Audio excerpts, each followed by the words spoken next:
Gunman held hours after reportedly shooting cop. Hi again and welcome. This is Links 007 TV News Report, and we'll be right back with the full details to come. Welcome to Links 007 TV News Report, providing you with the best in local and international news updates. This is a place where you can get the most reliable and informative news information. Links 007 TV News Report.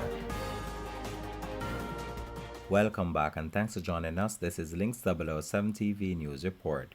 A policeman was shot and injured by a gunman in the vicinity of Innswood traffic light along Old Harbour Road in St. Catherine on Friday.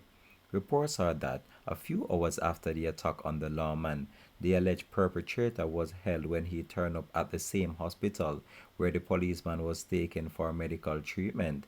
The accused man, a 42-year-old individual, was positively identified and arrested on the grounds of the medical facility.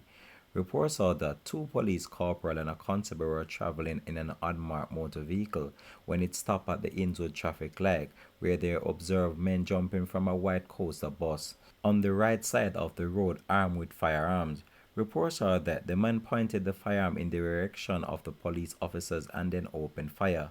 The police returned the fire, resulting in the man fleeing on foot. After the shooting subsided, the police constable observed that he was shot and taken to the hospital. He was assisted to the Spanish Town Hospital by the Spanish Town Police Unit. While at the hospital, a man said to be the accused shooter turned up suffering from a gunshot wound to the abdomen and right hand.